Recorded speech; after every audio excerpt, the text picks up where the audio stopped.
होकर अपने आने का कारण बताइए। नारद जी ने कहा, हे प्रभु, मृत्यु लोग मानव अपने अपने कर्मों के कारण अनेक प्रकार के दुखों से पीड़ित हो रहे हैं। हे तीनों लोकों में स्वामी मुझ पर कृपा करते हुए उनका दुख दूर करने का कोई उपाय बताइए।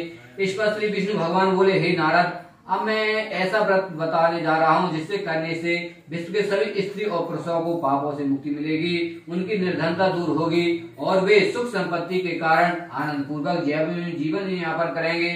सारे प्राणियों के कष्टों को नष्ट करने वाला व्रत है श्री सत्यनारायण भगवान का व्रत। श्री सत्यनारायण भगवान के व्रत को पूर्णिमा और संक्रांति के दिन विशेष महत्व है। वैसे किसी भी दिन स्वच्छ होकर सायंकाल में कोई भी मनुष्य श्री सत्यनारायण भगवान का पूजा करे और श्रद्धा पूर्वक प्रसाद तथा चरणामृत ग्रहण करे तो परिवार सहित उनका कल्याण होगा, उसकी सारी मनोकामना पूरी होगी। इति स्कंद पुराण देवाखंड प्रथम अध्याय समाप्त होता है। सत्यनारायण भगवान की जय। श्री सूत जी ने कहा, हे ऋषि मुनियों, अब मैं आपको उस निर्धन ब्राह्मण की कथा सुनाने जा रहा हूँ जिसने श्री सत्यनारायण भगवान के सबसे पहले व्रत किया। इस व्रत के करने से सभी कष्ट दूर हो गए हैं। आप सभी उसकी कथा ध्यानपूर्वक होकर सुनो। प्राचीन काल में काशी नगर में एक सतानंद नाम का एक निर्धन ब्राह्मण रहता था।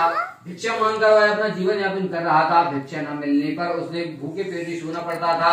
उसकी ऐसी दशा देखकर श्री सत्यनारायण भगवान एक दिन उसे ब्राह्मण के समीप एक वृद्ध व्यक्ति के रूप में पहुंचे।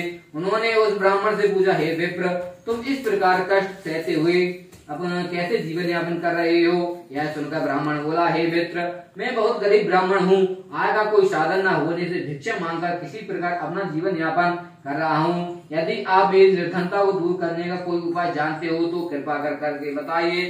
तब वृद्ध व्यक्ति ने कहा, हे मित्र, मैं श्री सत्यनारायण भगवान की पूजा करने, उनका व्रत करने से, व्रत कथा सुनने एवं प्रसाद ग्रहण करने से तुम्हारी गरीबी आवश्यक दूर होगी और तुम्हारी सारी मनोकामना पूरी होगी। ब्राह्मण को व्रत का विधि विधान बतलाकर वृद्ध व्यक्ति रूप में श्री सत्यनारायण भगवान वहां से चले गए। जिनके कष्ट और पहले जिनके कष्ट यह व्रत करने से दूर हुए हैं, धन संपदा से संपन्न उस ब्राह्मण ने जब अगले माह श्री सत्यनारायण भगवान का व्रत किया तो उनमें बहुत से बंधु बंधुआ और मित्र सम्मिलित हुए। उसी समय में एक वृद्ध लकड़हारा वहां से गुजरा। बहुत तेज प्यास लगने के कारण वह जल पीने की इच्छा में लकड़ियों का गट्टर को जमीन पर रखकर घर के आंगन में गया। वहां ब्राह्मण को व्रत करते हुए देखकर उसने ब्राह्मण से पूछा, आप किसकी पूजा कर रहे हैं? इस व्रत के करने से क्या लाभ होता है? कृपा कर मुझे बताइए। तब ब्राह्मण ने कहा, मैं बंधु बंधुओं के साथ श्री सत्यनारायण भगवान का व्रत व पूजन कर रहा हूँ। श्री सत्यनारायण भगवान की कृपा से मेरी निर्धनता को दूर हुई है और मेरे घर में धन दान के भंडार पड़े रहे हैं। ब्राह्मण से इस व्रत के विषय में जानकर वृद्ध लकड़हारा बहुत प्रसन्न हुआ और भगवान को प्रसाद लेकर चला गया। चलते हुए लकड़हारे ने सोचा कि आज इन लकड़ियों के बेचने पर जो धन मिलेगा उस धन से मैं श्री सत्यनारायण भगवान का व्रत और पूजन करूंगा। ऐसा विचार करने के कारण उस दिन उसे लकड़ियों के पहले से अधिक रुपए मिले और उसने उन रुपयों से केले का फल, घी, दूध, दही, गेहूं का आटा और शक्कर आदि सामग्री ली। घर लौटकर उसने अपने परिजनों के साथ श्री सत्यनारायण भगवान का व्रत व पूजन किया। श्री सत्यनारायण भगवान की पूजा करने से वह व्रत कथा सुनने के उपरांत प्रसाद बांटकर उसने स्वयं प्रसाद ग्रहण किया। जैसे लकड़हारे घर में धन दान की वर्षा होने लगी। इति स्कंद पुराण देवाखंडे द्वितीय अध्याय समाप्त होता है। सत्यनारायण भगवान की जय। श्री सूत जी ने कहा, हे श्रेष्ठ ऋषि मुनियों, अब मैं आगे की कथा सुनाता हूँ। प्राचीन काल में एक कनकपुर नाम में उल्कामुख नाम का एक बुद्धिमान था। राजा सत्यवादी एवं जितेंद्रिय था। वह प्रतिदिन मंदिर में जाकर श्री सत्यनारायण भगवान की पूजा करता था और निर्धनों को अन्न वस्त्र आदि देकर उनके कष्ट को दूर करता था। उसकी पत्नी सुभद्रा बहुत सुशीला और सती साध्वी थी। वे दोनों हर माह श्री सत्यनारायण भगवान का व्रत और पूजन करते थे। एक बार वे दोनों बहुत से अन्य लोगों के साथ भद्रशिला नदी के किनारे श्री सत्यनारायण भगवान का व्रत और पूजन कर रहे थे।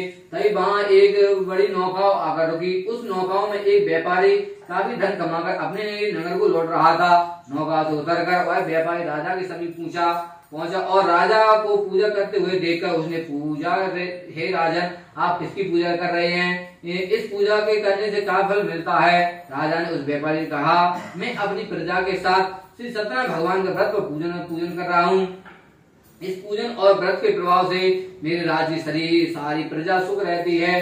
यह कथा सुनकर व्यापारी ने कहा, हे राजन, मैं भी सत्यनारायण भगवान का व्रत करना चाहता हूँ, कृपया कर मुझे इसकी विधि बतलाइए। राजा ने व्यापारी को पूरी विधि बताई। फिर राजा ने व्रत कथा सुनकर अन्य लोगों के साथ व्यापारी को प्रसाद दिया और स्वामी ही ग्रहण किया।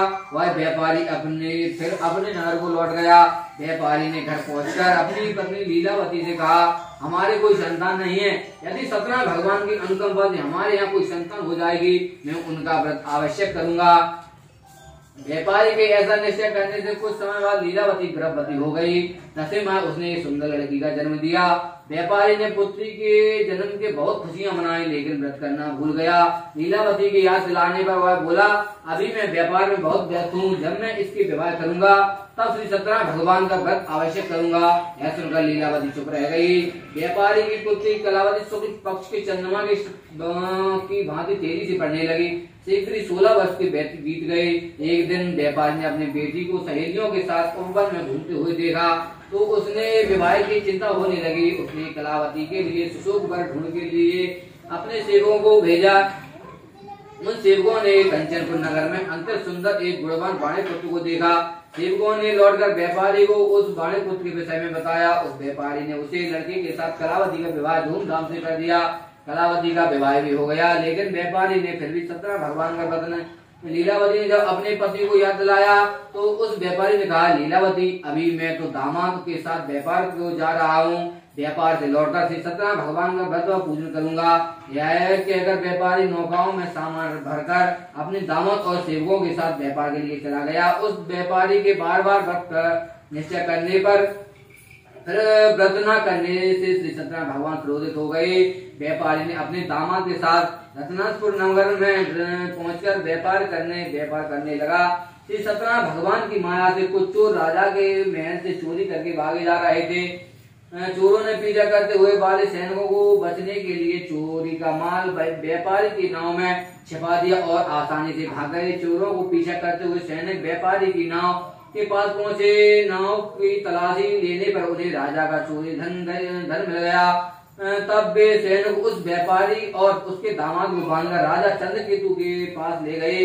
राजा ने उन दोनों को कारावास में डाल दिया और उनका सब धन जब्त कर लिया। श्री सत्यनारायण भगवान का प्रकोप से उधर लीलावती वह मुसीबत में पड़ गई। चोर उसके घर में सारा धन चुरा कर ले गए। भूख प्यास से व्याकुल कलावती अन्न की चिंता में एक ब्राह्मण के घर गई। वहीं से सत्यनारायण भगवान व्रत कथा हो रही थी। कलावती ने भी वहां बैठकर व्रत कथा सुनी और प्रसाद लिया। फिर घर को लौटकर उसने अपनी माँ को सारी बात बताई। कलावती ने सुनकर लीलावती ने भी श्री सत्यनारायण भगवान का व्रत करने का निश्चय किया। अगले दिन लीलावती ने अपने परिवार के साथ श्री सत्यनारायण भगवान का व्रत व पूजन किया और फिर सबको प्रसाद बांटकर स्वामी प्रसाद ग्रहण किया। लीलावती ने अपने पति और दामाद के शीघ्र घर लौटाने की कामना से यह व्रत किया। लीलावती का विधि विधान पूर्वक व्रत करने और प्रसाद ग्रहण करने से श्री सत्यनारायण भगवान प्रसन्न हो गए और उसकी सभी मनोकामना पूरी हो गई। उन्हें राजा चंद्रकेतु राजा को स्वप्न दर्शन देकर कहा, हे राजन, वह व्यापारी और उसका दामाद बिल्कुल निर्दोष है।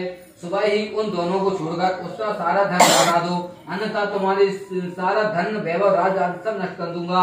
ऐसा कहकर भगवान अंतर्धान हो गए। प्रातः काल होते ही राजा चंद्रकेतु ने अपने मंत्रियों और राजदूत को रात के स्वप्न के बारे में बताया। तुरंत उन दोनों को छोड़ दिया, उसका धन था उसको लौटा दिया। भगवान की जय।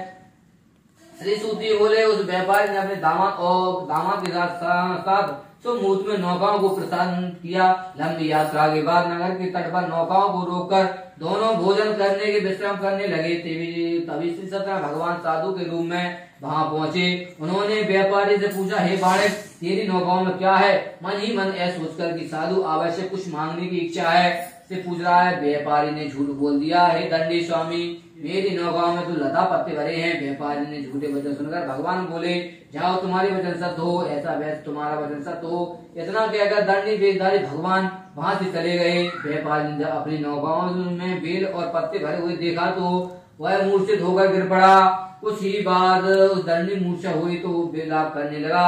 तब उसके दामाद ने कहा, यह दंडी उसी दंडी स्वामी का श्राप की वजह से हुआ है, अतः हमें उनकी शरण में जाना चाहिए, वहीं हमें इस विपत्ति से छुटकारा दिलाएंगे। दामाद की वचन सुनकर व्यापारी व्यापारी उस दंडी साधु को खोजने लगा। थोड़ी देर ढूंढने के बाद एक वृक्ष के नीचे साधु को भगवान देखकर उस व्यापारी ने उस साधु के चरणों को गिरकर क्षमा मांगी। दंडी रूपधारी भगवान ने कहा, हे बाणक, तेरे बार बार झूठ बोलने की वजह से ही मुझे तुझे इतना दंड दिया है। तूने 12 से 17 भगवान का अर्थात मेरी पूजा करने का प्रण किया, लेकिन कभी पूजा नहीं की। तब व्यापारी ने हाथ जोड़कर कहा, हे भगवान, आप तो दीन दुखियों के कष्ट को दूर करने वाले, मेरी इस गलती को क्षमा करें। आपके रूप को तो ब्रह्मा आदि भी नहीं जान पाते, फिर भला अज्ञानी कैसे समझ सकता हूँ। अब मैं सदैव श्री सत्यनारायण भगवान का व्रत पूजन करूंगा, आप मुझ पर कृपा करें। व्यापारी की क्षमा याचना सुनकर भगवान ने उसे क्षमा कर दिया। तभी व्यापारी की नौकाओं में भरे हुए बेल पत्ते पुण्य धन के परिवर्तित हो गए। व्यापारी ने अपने दामाद के साथ अगले दिन श्री सत्यनारायण भगवान का व्रत पूजन करने का निश्चय किया। फिर व्यापारी अपने नगर को चल दिया। अपने नगर में पहुंचे, व्यापारी ने एक सेवक को अपने घर पर भेजा। सेवक ने घर पहुंचकर लीलावती को व्यापारी के पहुंचने की सूचना मिली। लीलावती और कलावती श्री सत्यनारायण भगवान का पूजन कर रही थी। पति और दामाद के लौट आने के समाचार सुनकर लीलावती ने पूजा करके प्रसाद ग्रहण करके बेटी से कहा, बेटी, मैं अपने पति के दर्शन करने जा रही हूँ, तुम घर का काम करके जल्दी आ जाना। कहकर लीलावती चली गई। पति से मिलने की खुशी में कलावती प्रसाद ग्रहण किए बिना ही घर से निकलकर नदी के किनारे पहुंच गई। उसके प्रसाद ग्रहण न करने पर भगवान क्रोधित हो गए। उन्होंने व्यापारी को नौकाओं में उसके दामाद सहित नदी में डुबो दिया। अपने पति को वहां न पाकर कलावती जोर जोर से रोने लगी। तब व्यापारी ने कहा, पुत्री, आवश्यक ही तुझसे कोई भूल हुई है जिससे भगवान क्रोधित हो गए, तुझे यह दंड दिया है। तब व्यापारी ने भगवान से प्रार्थना की, हे भगवान, मेरे परिवार के किसी भी सदस्य से कोई भी भूल हुई हो तो उसे क्षमा कर देना। तब आकाशवाणी होती है, हे बालक, तेरी पुत्री मेरे प्रसाद को छोड़कर चली आई है। उसकी इस भूल के कारण नाव के साथ साथ तुम्हारा दामाद भी नदी में डूब गया है। यदि अभी तेरी पुत्री मेरे प्रसाद ग्रहण करके वापस आए तो ही उसे पति के दर्शन हो गए और डूबी हुई नौकाओं में जल के ऊपर आ जाएगी। ऐसा सुनकर कलावती वापस घर गई। श्रद्धा पूर्वक प्रसाद ग्रहण करके वापस आई। कलावती के प्रसाद ग्रहण करने से लौटते ही नौका जल में ऊपर आ गई। व्यापारी और बंधुओं के साथ श्री सत्यनारायण भगवान का व्रत पूजन करने लगे। इसका अनुपुराण देवखंडे चतुर्थ भगवान की जय। श्री सूजी बोले, हे ऋषि मुनियों, अब मैं एक अन्य कथा भी सुनाता हूँ। कौशलपुर में तुंगध्वज नाम का एक राजा था। उसकी प्रजा सुख पूर्वक रह रही थी, लेकिन एक बार उसने भी श्री सत्यनारायण भगवान का प्रसाद ग्रहण नहीं किया, जिसके उससे बहुत दुख झेलने पड़े। एक दिन राजा तुंगध्वज नाम का जंगल में हिंसक जानवरों का शिकार करने गया था। शिकार के पीछे तेजी से घोड़ा दौड़ते हुए अपने सैनिकों को अलग हो गया। शिकार की दौड़ धूप से बाहर बहुत थक गया था। कुछ देर विश्राम करने के लिए एक बड़ वृक्ष के नीचे बैठ गया। समीप भी कुछ ग्वाल श्री सत्यनारायण भगवान का व्रत का पूजन कर रहे थे। राजा उनके पास से गुजरा, लेकिन उसने भगवान को नमस्कार नहीं किया। ग्वाल वालों ने पूजा करके राजा को प्रसाद दिया तो उसने नौका में छोटे लोग समझकर प्रसाद ग्रहण नहीं किया और घोड़े पर सवार होकर अपने नगर को चला गया। महल के पास पहुंचते ही राजा बुरी तरह चौंक गया। महल में आग लग गई थी। जल्दी पूरी महल जलकर राख हो गया और उसकी पत्नी और पुत्र आदि भी जल गए। तब राजज्योतिषी ने राजा से कहा, हे महाराज, आपसे आवश्यक कोई भूल हुई है। अगर आप उस भूल को प्रायश्चित लेंगे तब कुछ पहले ही जैसा हो जाएगा। राजा को तुरंत अपनी भूल का ध्यान आ गया। फिर मंदिर में जाकर राजा ने श्री सत्यनारायण भगवान का व्रत पूजन क्षमा मांगी और उनकी प्रजा की पूजा के बाद प्रसाद ग्रहण करने के भगवान की कृपा से राजा का महल पहले की तरह हो गया।